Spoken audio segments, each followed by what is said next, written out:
for the MAHA legislation around the country. We really appreciate, Mr. Secretary, what you've done, flipping that food pyramid, really getting people to think differently about how they are consuming food that really is packed with nutrition and not just junk. And as we see with the work that Bridget's doing, this is going to have ripple effects, not just now, but for generations.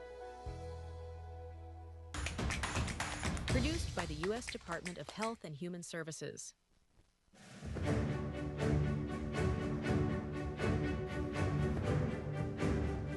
Hi, I'm Robert F. Kennedy Jr., your HHS Secretary. I'm here at Fort Carson in Colorado, and I'm with General Mathias, and we're here at the cafeteria for the base, and this is a proving ground for the new military food program.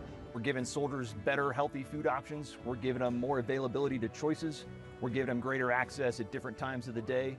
We've seen a marked increase in our head count. From an average of 600 to 700 to 3,000 plus on any given day, soldiers are voting with their feet to come here and eat.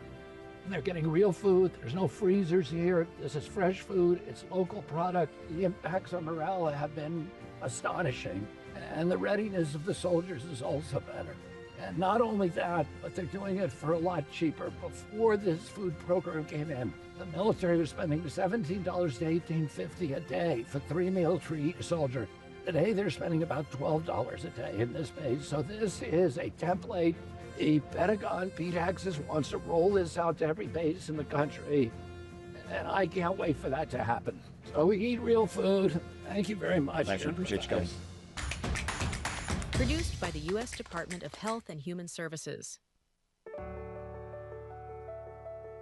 Hi, I'm Robert F. Kennedy Jr., your HHS Secretary, and I'm here with Laura Halele-Zembo in Flint, Michigan at the Farmers Market. This farmer's market is the only farmer's market in the country that has a pediatrician's office in it, and every child leaves with a prescription for good food. And they're building nutrition, they're building confidence and competence in these children, they're building leadership skills. They're teaching them the link between good food, not only physical health, but also mental health. And everybody has an understanding of that. And they are laser focused on working with each other, building a sense of community and building really strong children for our country. We're so excited to have the Secretary visit Flint, Michigan today. We're just always so excited anytime we can share the health and wellness story of Flint. We think we're doing some really innovative things here in Flint to bring both mental, physical, and social health into the lives of Flint residents and Genesee County and beyond. So we're just really excited for this visit today to share all the work that we've been doing and will continue to do. The innovations that they are engaging in here in Flint is what we need to do throughout the rest of America. Get kids active, get them good food, and get everybody committed to making sure that happens. Check. Good morning, everybody. If you can begin taking your seats in about 5 minutes, we are about to get started soon. Thank you. Hi, I'm Robert F. Kennedy Jr., your HHS Secretary, and I'm here in Milan, Ohio on Chef's Garden Farm with one of the owners. I met many Joneses today. This is Bob Jones.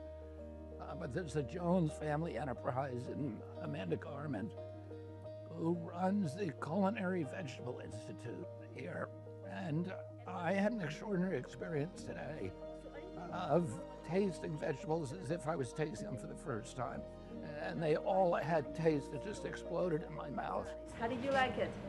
Crazy good. Incredible, right? Yeah. And that taste is related directly to the nutrient content of those plants. And this is what this farm specializes in, is restoring the old nutrients. Those nutrients are linked to the microbiome, the health of the soil. At the Chef's Garden, we think that healthy soil makes healthy food, which makes healthy people. A teaspoon of healthy soil has more microbiological organisms within it than there are people on the surface of the earth. It's an amazing science that we're still trying to better understand. This part here is kind of the science piece, but people don't eat nutrients, they eat foods. So I'm the bridge between the science world and getting it to our plate. And this farm, which has its own laboratory, supplies the greatest chefs in our country and chefs all over the world. It ships to 50 states. The chefs come here and experiment with foods. This culinary vegetable kitchen. When chefs come in here from New York and Los Angeles or France or wherever, well, what is their reaction to this place? I think we saw it even today. Wow. It's like Disneyland for them. Yeah, they have all the materials and ingredients to make delicious dishes, to experiment here in the kitchen, but also to bring back to their home. Well, thank you very much. If we're going to make America healthy again, we got to start with the soil and with farmers like these. Produced by the U.S. Department of Health and Human Services. Hi, I'm Robert F. Kennedy Jr., your HHS secretary. 70% of the calories that Americans eat are now ultra-processed foods. And that's one of the primary reasons we're the sickest country on earth. We need to change our dietary culture. The first step in doing that was changing the food pyramid and the dietary guidelines, which is now mission accomplished. One of the biggest impediments is that people worry that good food is more expensive. It is not. If you cook at home, you can cook much less expensively and you can have the finest food. And these ladies have devoted their lives and their careers figuring out how to teach people to cook for themselves and eat good food again. I'm Katie Welch. I'm the Executive Director of the Teaching Kitchen Collaborative. And we're so thrilled to be here today to help all of these medical students who have gathered here have a real teaching kitchen experience like they would at a med school that was using a teaching kitchen to teach more about nutrition. I'm Dr. Jacqueline Albin. I'm a pediatrician and an internist, and so I've practiced primary care across the lifespan. When you understand the role that food plays in health, you can then empower every patient you touch to get the resources they need to be successful at this. So this is where the secretary gets to kind of choose his own adventure here. How do we feel about garlic powder? I like it. All right, let's go. We hope today's future physician leaders are inspired that culinary medicine is for them personally. We hope that it teaches them that there are powerful ways to add nutrition into medical education, and also helps them think about reimagining healthcare where we meet our patients in kitchens as well. Secretary's killing it. Very nice. Historically, nutrition has been kind of a neglected topic in medical school and really preventative health in general. I really respect the secretary for being willing to have this discussion. I think speaking to the next generation of physicians on the importance of nutrition education standards is going to help reform the approach to chronic illness in our country and is the first step towards working to make America healthy again. Produced by the U.S. Department of Health and Human Services.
Hi, I'm Robert F. Kennedy Jr., your HHS secretary.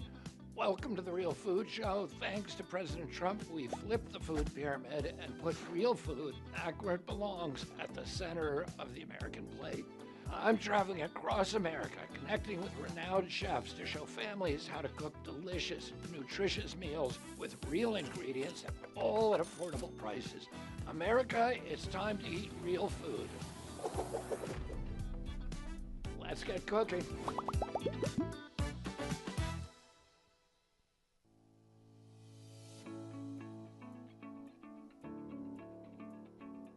Hi, I'm I'm Robert F. Kennedy Jr., your HHS Secretary. I'm here with my colleague and friend, Brooke Rollins, who's the USDA Secretary, Iron Chef and friend, Jeffrey Zakarian, and John Kurz, who's the CEO and president of the Tampa General Hospital. Last June, Dr. Oz and I asked all the hospitals in the country to take a pledge called the Make Hospital Food Healthier Pledge. And Tampa General was the first to exercise the leadership to take that pledge. It's transformed its kitchens, it brought in Chef Zakarian, and we just ate a meal here, and it was the kind of meal that you would eat in the finest restaurant in this country. As you have changed the way you feed your patients here, up to 25% and even more is from local foods or local farmers and ranchers. And that is the way. That's how we move this forward. So, Chef, again, really cool to see you at work. The best chicken noodle soup I've ever had in my entire life, no kidding, was in the kitchen here at the Tampa General Hospital. Well, it's an honor to do this, and I'm just so tickled pink that you're all here and seeing this firsthand. We've been working on this for over 2.5 years. This has been a passion project of mine, and I just want to get back to original food. So single origin foods, and the patients love it. We're making yummy, delicious food, and the chicken noodle soup is one example of what's yummy and what feels good when you're sitting in a hospital bed. This is one of the most worthwhile things I will do in my career. Looking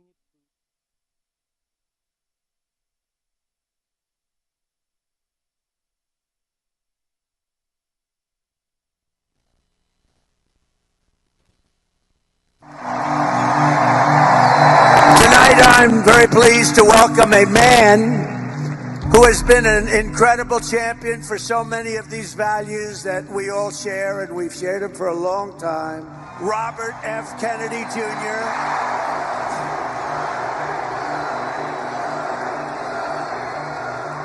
Don't you want a safe environment for your children? Don't you want to know that the food that you're feeding them is not filled with chemicals that are going to give them cancer and chronic disease? And don't you want a president that's going to make America healthy again?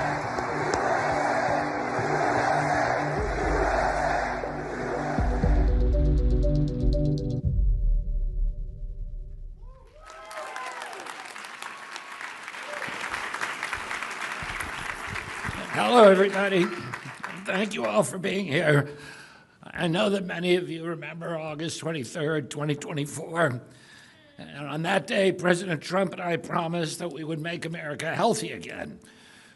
We promised to transform our food systems and confront one of the most powerful drivers of America's chronic disease crisis.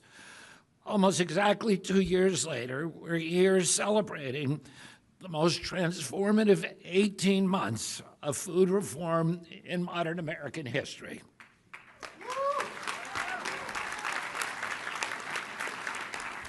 And today, we're taking 2 more historic steps to deliver on that promise that we made 2 years ago.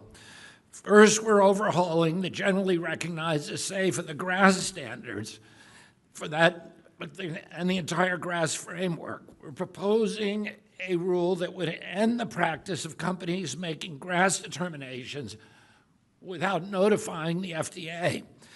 The proposal will give the agency greater visibility into the substances that are entering our food supply. Second, alongside my friend and colleague, Agricultural Secretary Brooke Rollins, we submitted for final review the federal government's first definition of ultra-processed foods.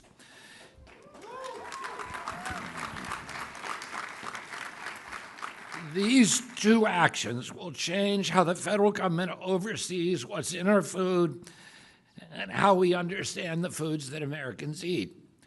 Nearly 60% of American diet is made up of ultra-processed foods. For our kids, it can be up to 70%. Obesity now affects more than 1 in 5 American children, and more than 70% of American adults are obese or overweight. The costs are spiritual, physical, and financial. America spends nearly $5 trillion a year on health care, far more than any nation in the world, and we have the worst health outcomes. We remain the world's sickest country. 90% of those expenditures are for people with chronic disease and mental health conditions, many of them food-induced. We cannot spend our way out of a chronic disease epidemic while ignoring the things that are making Americans sick. Food is the most powerful weapon that we have in our arsenal to change the trajectory of the chronic disease epidemic. Parents should not need a chemistry degree to understand what their children are eating. Americans deserve real transparency, they deserve real food, and that brings me back to grass. When I came to HHS, I asked the FDA, how many ingredients do we have in our food? And they said that they didn't know. They said it could be 4,000, it could be 12,000, it's probably somewhere around 10,000. Think about that. We don't even know exactly how many chemicals are in the food that Americans eat every day. And the food industry continues to develop novel compounds and chemical combinations that do not exist in nature. Our bodies did not evolve consuming many of these substances. And that makes rigorous science and transparent safety review even more important, especially as we learn more and more about the role of ultra-processed food in triggering chronic inflammation and the role of chronic inflammation in the chronic disease epidemic. Yet under the current system, the FDA does not even have a complete picture of what is entering the food supply, and neither, of course, do the American people. Our reason is the way that the GRAS system evolved. Congress created GRAS in 1958 to allow ingredients that were generally recognized as safe, that were well characterized, were well understood, ingredients like salt and vinegar, to be used by companies without having to go through expensive or long-duration safety studies. But over time, that narrow exemption became a massive loophole. The companies could make their own GRAS determinations and put substances into the food supply without even notifying the FDA. That's why the FDA staff could not tell me how many ingredients are in our food. Industry hijacked the loophole and drove a convoy of chemical trucks through it straight into the American food supply.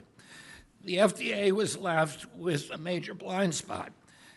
And administration after administration allowed that system to persist.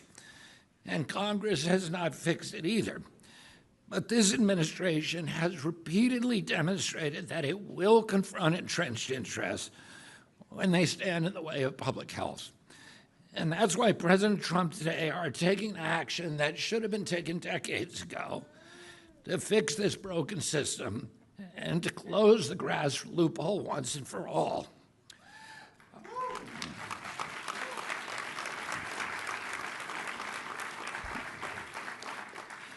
Our action starts with a basic principle. If you can't define a problem, you can't solve it. Research has linked high consumption of ultra-processed food to inflammation and to chronic diseases, including type 2 diabetes and heart disease and Alzheimer's disease. Yet researchers and federal agencies still lack a common definition, federal definition of ultra-processed foods. Brooke and I are changing that. Together, we have developed the federal government's first proposed definition of ultra-processed foods. Thousands of Americans, researchers, consumer organizations, and members of industry provided input to this process over the past 10 months. For the first time, we will have a consistent federal framework to study these foods, to understand their effects on human health, and to build stronger and lasting nutrition policy. These actions build on 18 months of sweeping changes to federal nutrition policy. We updated the dietary guidelines around gold standard science with one simple message: eat real food. We moved to eliminate petroleum-based synthetic dyes from our food supply. Nearly 80% of medical schools across 36 states committed to expanding nutrition education to more than 40 hours.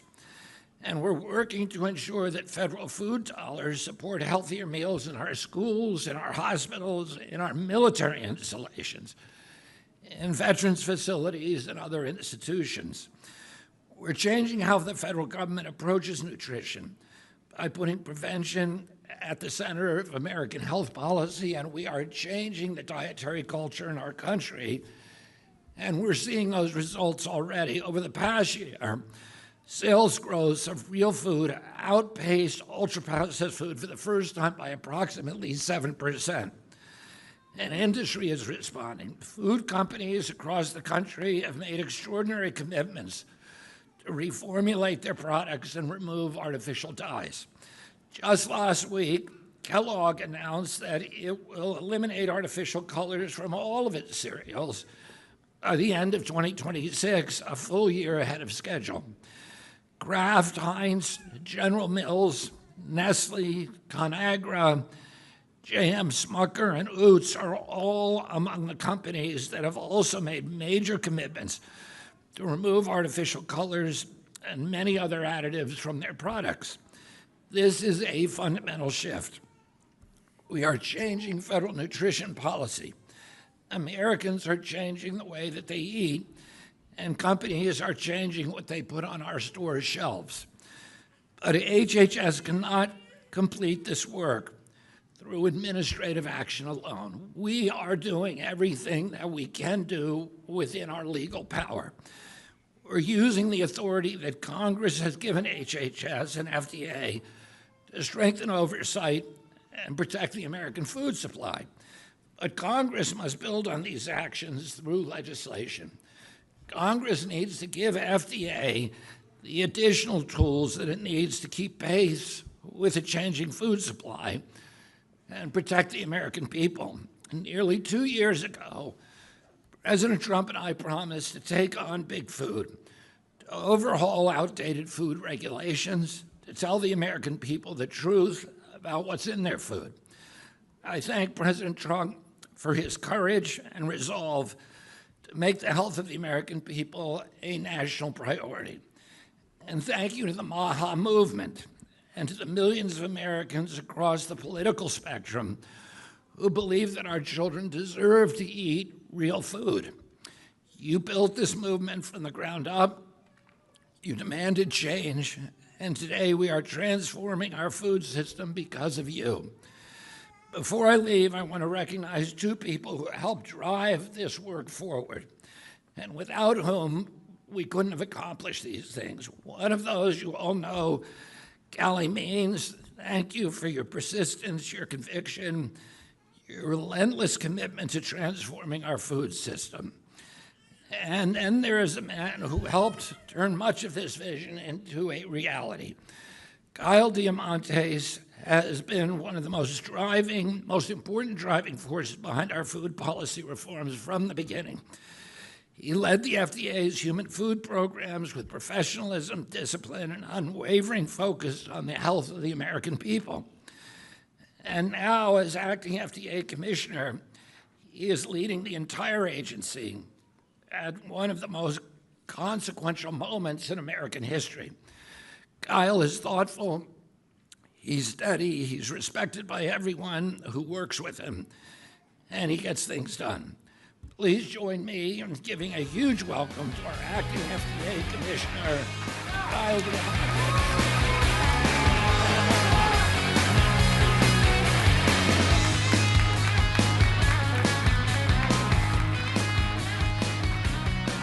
Thank you, Secretary Kennedy. Good morning, everyone. It's always difficult to follow the Secretary, particularly when I don't have a walkout video like that. That was really something, wasn't it? So look, instead this morning, I'm going to talk about the nuts and bolts of today's GRAS announcement, which alongside the dietary guidelines and all of the other accomplishments you see on these signs across this room, reflects yet another historic achievement accomplished during this administration. As Secretary Kennedy rightly said, all Americans deserve confidence that the ingredients in their food are subject to transparent, science-based oversight. And today's actions strengthen both sides of that equation. By proposing mandatory GRAS notifications, we are closing critical information gaps and giving FDA greater visibility into the substances in our food supply. By advancing a proposed definition of ultra-processed foods, HHS and USDA seek to establish a stronger foundation for future nutrition research. Together, these reforms represent a significant step toward a more transparent and modern food safety system. To understand GRAS reform, you really have to first go back 70 years to 1958, when Congress passed and President Eisenhower signed what's now known as the Food Additive Amendments, which was driven largely by concerns at that time, not dissimilar to today, over increasing use of chemicals in food processing. This 1958 law mandated that the use of certain substances in food must be approved by FDA via a pre-market review and approval process. That process, intended by Congress to be the primary pathway for ingredients to enter our food supply, requires that entities submit a formal petition for FDA approval before the ingredient can be added to the food supply. At the same time, however, Congress created an exemption from this pre-market approval process for certain substances that Congress believed were generally recognized as safe, either through scientific procedures or their common use. Now, at this time in 1958, Congress largely had in mind common ingredients like salt, vinegar, and flour, as the Secretary mentioned, that had been used safely for generations and thus did not require further federal approval to ensure safety. This pathway, this GRAS exemption pathway, was intended to be just that, an exemption from the otherwise required pre-market approval process. Over time, however, the GRAS pathway became the primary pathway by which ingredients now enter the U.S. food supply, far exceeding the actual pre-market approval process. And because the framework for GRAS has allowed manufacturers to self-affirm or self-GRAS the status of ingredients without notifying FDA, the agency continues to operate with a lack of comprehensive knowledge of the substances present in the food supply. While voluntary GRAS frameworks were informative to the agency in the past, our experience has highlighted significant challenges, which, combined with rapidly evolving food supply, demonstrates a clear need to modernize. Under Secretary Kennedy and President Trump's leadership, this administration is committed to taking action to provide greater transparency and oversight to the consumers who demand it, and that starts with today's announcement. Today's proposed rule seeks to formally update FDA regulations to require any person introducing a new GRAS substance or use into the food supply to notify the agency of the basis for that GRAS conclusion, unless an exemption applies. Prospectively, this transition from a voluntary to a mandatory notification program would close a decades-old information gap. It would give FDA greater visibility into the substances used in human and animal food, enabling us to more efficiently, knowledgeably, and timely regulate the safety of our nation's food supply. For ingredients already on the market, we are proposing a practical, time-limited, and streamlined submission pathway that provides a predictable regulatory landscape while expanding a public-facing inventory of submitted GRAS notices, again aimed at driving transparency. Because this is a proposed rule, we want to be clear that we are laying out a blueprint for public review, one designed to work effectively for FDA oversight, as well as for responsible industry and consumer safety advocates alike. This proposed rule will soon be available for public comment. I actually think it went live at 11:15 this morning, and we strongly encourage all stakeholders to weigh in by submitting comments to help shape the final outcome. I want to be clear, this proposed rule advances and improves the agency's oversight of food safety via regulation while respecting the limitations of our authority under the statute. We know there is bipartisan support for GRAS reform on the Hill, and this administration will continue working with Congress on legislative options to further address and advance GRAS reform and other important nutritional policies. I want to again express my gratitude to President Trump for his commitment to advancing public health, as well as to Secretary Kennedy for his leadership on this and many other issues. With that, I will now turn it over to my colleague, Callie Means. Thank you.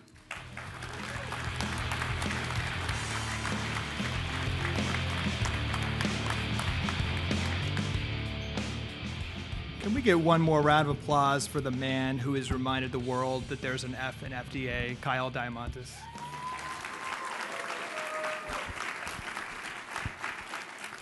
And I think the kids on the stage who are behaving very well deserve an amazing round of applause.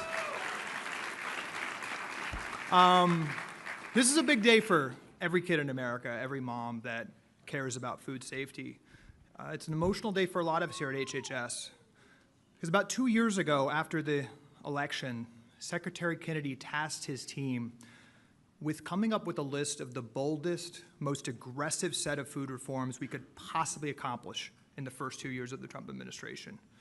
He asked us to engage with leading advocates and academics on the left and the right, and to ignore conventional political wisdom about what was feasible.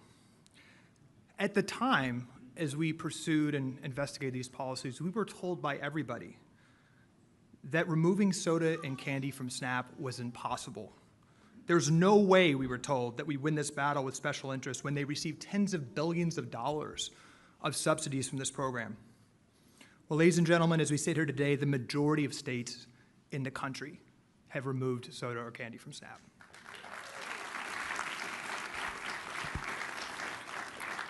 We were told by everyone that it would be impossible to flip the food pyramid and advise against, for the first time, advise against highly processed food, refined carbohydrates, and added sugars. Today, the food pyramid is flipped, and we are currently working to shift hundreds of billions of dollars from military to school meals to dozens of other programs towards real food. We were told that ridding the food supply of artificial dyes was a quixotic goal. 60% of children's food has these ingredients, and advocates have tried for decades to get them out of food. As Secretary Kennedy mentioned last week, Kellogg's said that they are a year ahead of schedule of getting the dyes out of food, joining the majority of the U.S. food supply. We were advised that grass reform has been one of the top objectives for food advocates for decades and would be impossible to enshrine in regulation. And today we are celebrating transformative grass regulations in a post-market review framework. In total, history will remember the first 2 years of the Trump administration as the most significant period of food reform in modern history, where we have made more progress on every single item, that Secretary Kennedy laid out in that initial list that many said were impossible. During the transition, we also talked with Secretary Kennedy about what the ultimate goals of our work here would be, what the ultimate goals of the MAHA movement would be, and he was very clear: lower chronic disease rates. And throughout the inevitable toxicity in the political climate and snarky political articles, we recently learned that after decades of unabated increasing, the American obesity rate has seen a 7.3% relative decline in just the past couple of years.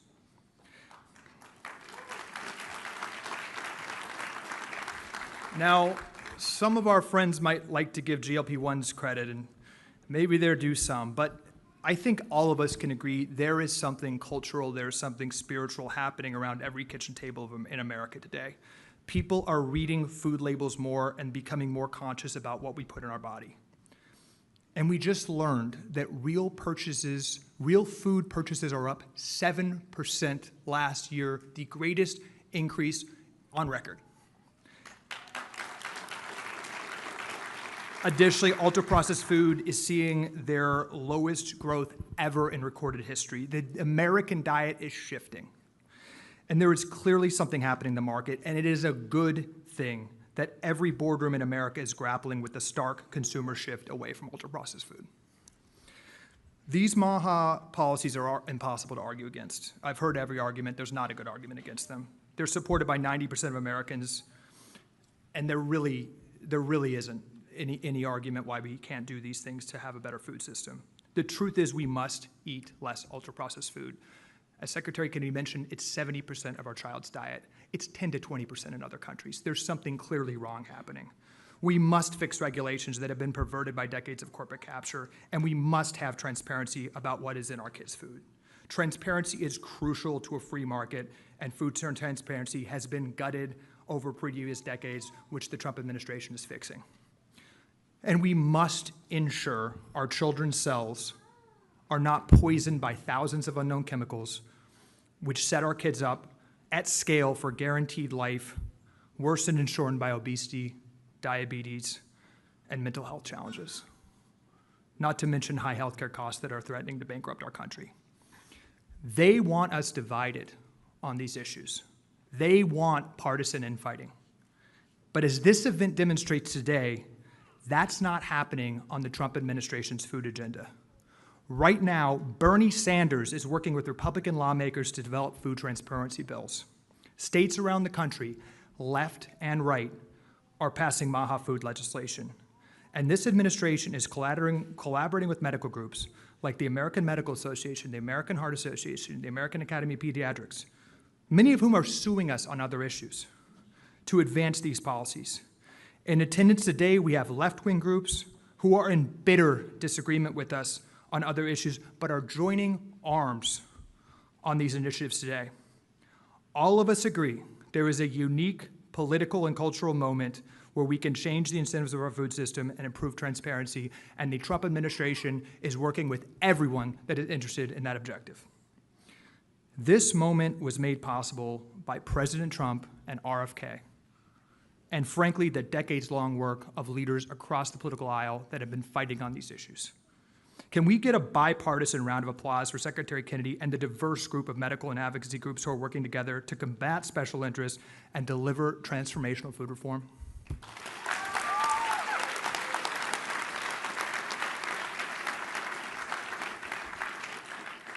On the topic of great partners, I want to introduce one of the most respected and one of the most cited nutrition researchers in the world, Darius Mozaffarian.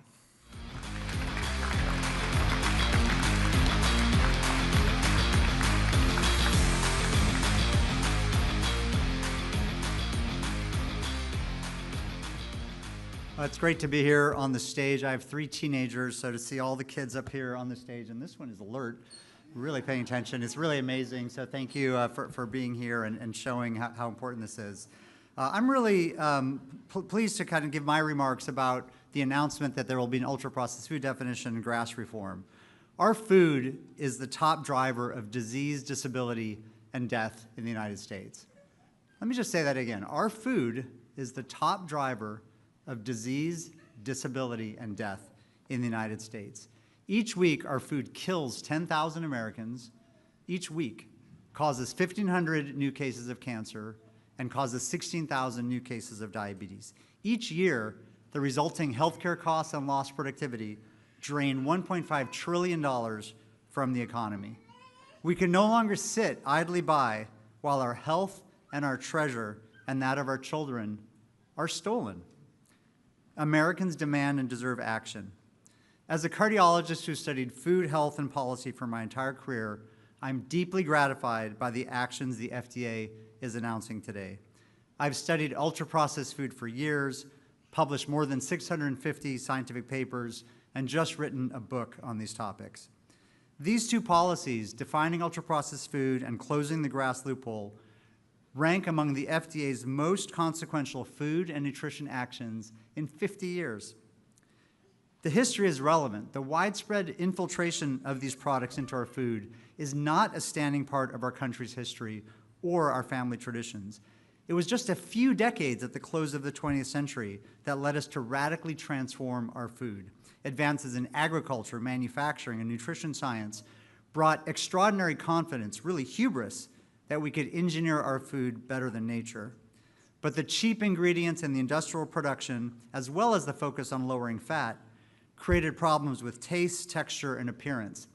Industry responded with an ever-expanding arsenal of sweeteners, flavors, colors, thickeners, texturizers, preservatives, emulsifiers, stabilizers, and chemically modified proteins, sugars, and fats. At the same time, the tobacco giants R.J. Reynolds and Philip Morris aggressively acquired food companies, eventually controlling a large share of the U.S. food market. They brought with them a well-rehearsed playbook to engineer products that are irresistible or even addictive. About 15 years ago, researchers recognized a paradox. Many packaged foods were being reformulated to meet conventional targets for fat, sugar, salt, and vitamins. Yet Americans and hundreds of millions more around the world were eating these products and getting sicker. A hypothesis emerged. Perhaps the industrial processing itself mattered. Since then, more than 100 studies have shown this to be true. Ultra-processed foods are linked to obesity, diabetes, hypertension, heart disease, depression, anxiety, poor gut health, cancer, dementia, asthma, and premature death. The harms operate through several pathways. excess starch, sugar, and salt, loss of natural food structure, prebiotic fibers and bioactives, harmful additives and contaminants, the illusion of flavor and satisfaction that encourages overconsumption. Importantly, this is really important, the concept of ultra-processing is not intended to replace everything else we know about nutrition. It's not the only thing that matters, but it does represent a distinct and important new dimension of food, one that the consumer doesn't know about, that has powerful effects on health. Critics note there is variation in the healthfulness of ultra-processed foods. That's true. There's variation in the healthfulness of foods that are higher or lower in sugar, higher or lower in salt. There's variation in lots of foods. That's why any definition should include exemptions for foods that meet clearly established criteria for being healthy.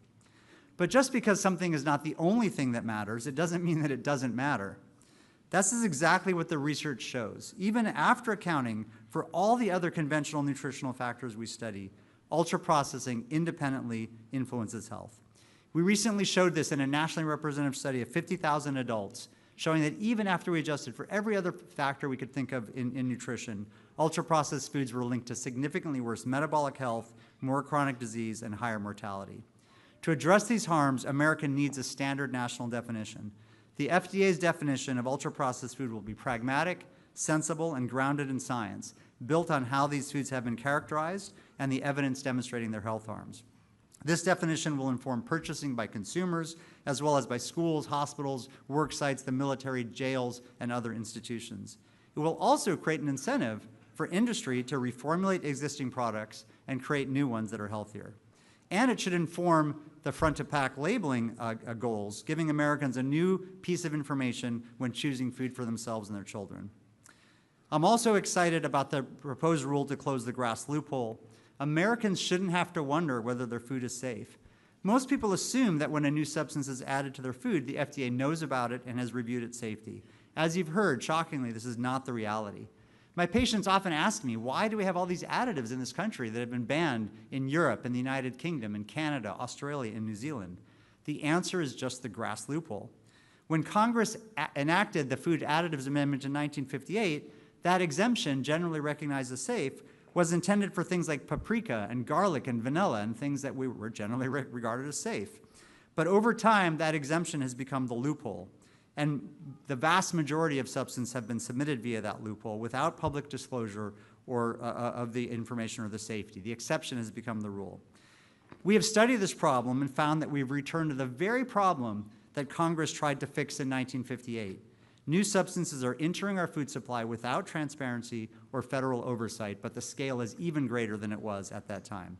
This proposed rule finally closes that loophole. Scientists and public health advocates have asked for this for decades. It is truly a landmark advance. Notification means transparency. A public database means scrutiny. Stronger post-market review means that signals of harm can trigger action. I also hope the FDA updates its Red Book safety criteria for both additives and GRAS, adding studies to test effects on the gut microbiome and neurodevelopment and behavior in children to modernize this outdated testing framework to be in line with the science. None of this needs to impede innovation. It will simply make innovation worthy of the public's trust. Make no mistake, these actions are sending shockwaves through the food industry, threatening some of its most profitable products. Expect aggressive efforts to confuse the public and undermine the science.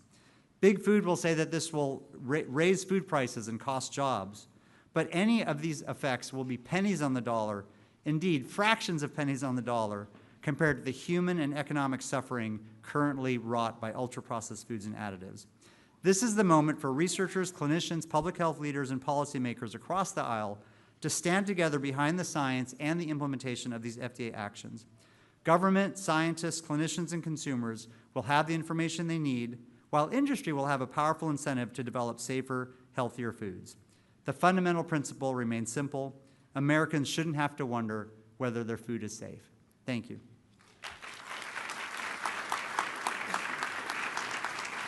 Ladies and gentlemen, welcome to the stage, Vani Hari.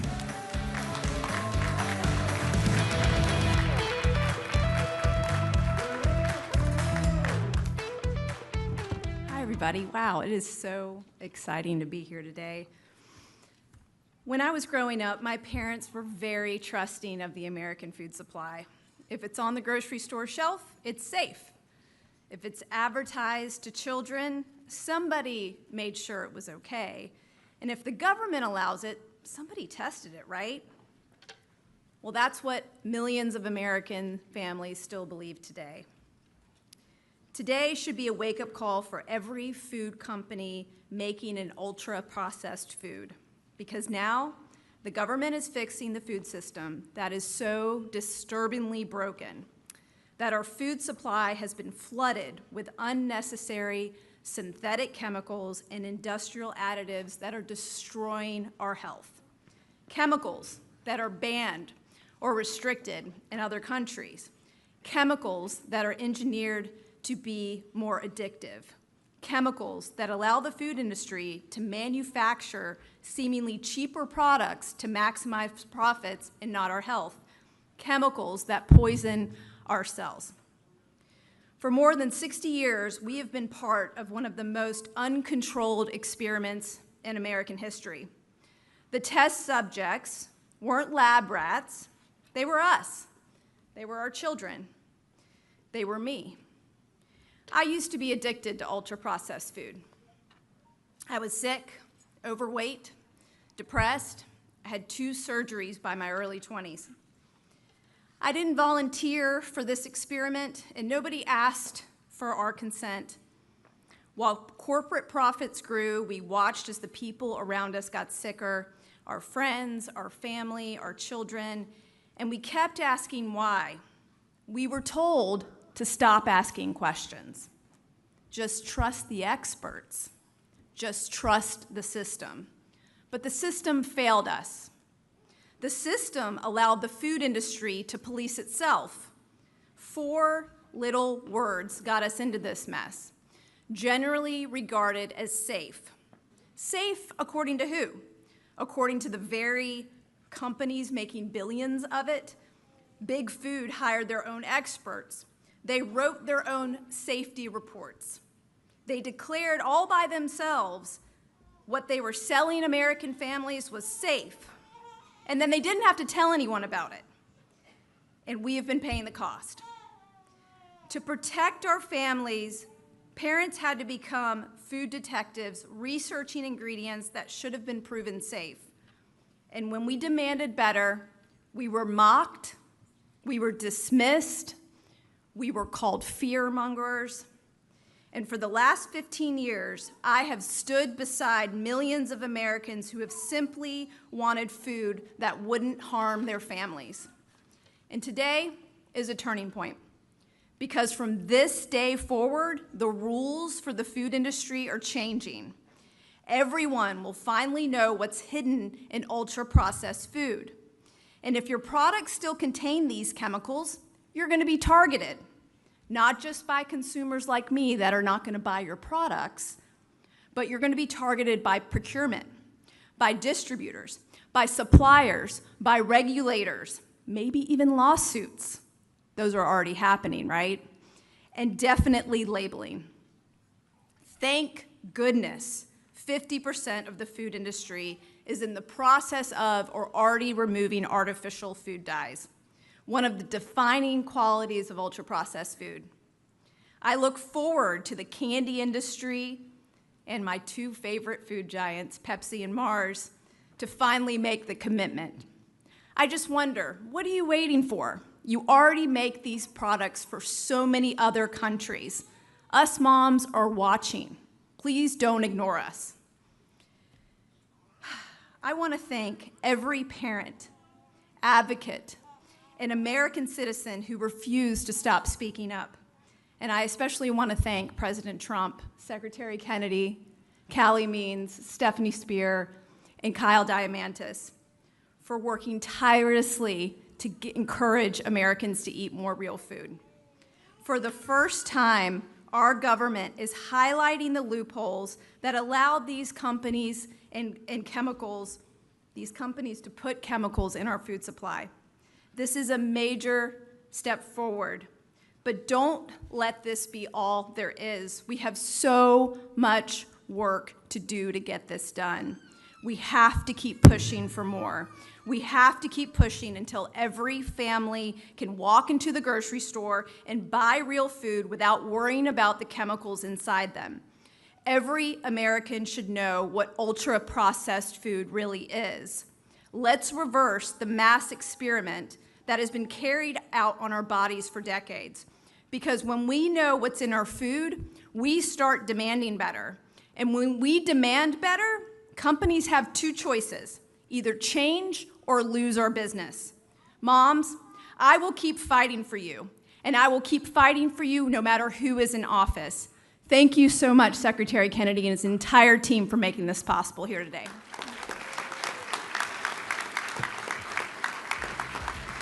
Ladies and gentlemen, please welcome to the stage HHS Chief Counselor and nominee for Deputy Secretary, Chris Klump.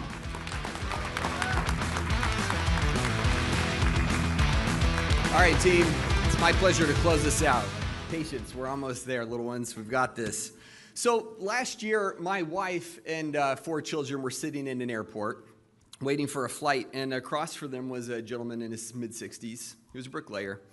And at some point, he struck up a conversation with her. And he was sitting there, notably with a bag of potato chips and soda in his hand, and having no idea who she was or what her husband does, and said, "Hey, have you heard about this Maha thing people are talking about?" And before she could answer, he followed and said, "I think there's something to it. I just don't know what I'm supposed to do. I wish somebody, the government, anyone, would just tell me what I should be eating so I can feel better." She told me about this conversation, and I've thought about it many times since that moment. And there are good reasons for that. There are millions of Americans like this gentleman. They want to be healthier. They want to feel better. They're looking for a system that gives them honest information, clear guidance, and a fair shot at making healthy choices. And yet, for too long, we have a system that is focused and been exceptionally good at treating disease after it develops, and far less focused on understanding why people became sick in the first place. Too often, we've regarded and rewarded treatment over prevention, management more than health, and complexity more than transparency. But that's beginning to change, and it's driven by the historic alignment of interests under President Trump and Secretary Kennedy's leadership of these efforts. At HHS, we're building what we think about as a 10-year bridge from a system that reacts to chronic disease to one that increasingly understands root causes, that prevents disease before it develops and delivers care tailored to the individual. And the announcements today are part of that, and I'm going to summarize 3 pillars quickly. The first is transparency in and healthier food. Americans deserve to know what's in the food that they feed their families. They deserve rules that make healthy choices easier to understand, not harder. And our work on grass and on ultra-processed food is part of the effort. So are our initiatives around regenerative agriculture, better hospital food, medical nutrition, things that you see on the signs around this room. And we'll keep taking a simple message around the country: eat real food, get active. Some people say that's overly simplistic. We could not disagree more strongly. We have to do this. That bricklayer in the airport wasn't looking for a 200-page report. He wanted to know what he could do tomorrow to feel better, to feel healthier. The second part is science. The third part is personalized and preventive health care. That means better incentives for outcomes and prevention, more transparency, better information following the patient, more control for Americans over their health care decisions. Ultimately, our success will not be measured by how many regulations we write or how many programs we launch. It will be measured by outcomes, and those outcomes will be answered by simple questions. Are fewer Americans developing chronic disease? Are Americans living healthier, longer lives? Are patients receiving care that is increasingly tailored to them? Are healthcare costs becoming more manageable for American families? Those are the measures that matter. And that's the direction we're taking American healthcare on this 10-year bridge. More transparency, more prevention. And so that's where we're moving. We're so grateful for you being here today. We're so grateful for your support. Thank you for your support. Thank you for being here. We'd like to ask you to stay seated for a moment. We're going to take a picture with the group. We'd invite all the speakers to come up. for just a moment. Thank you.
This podium.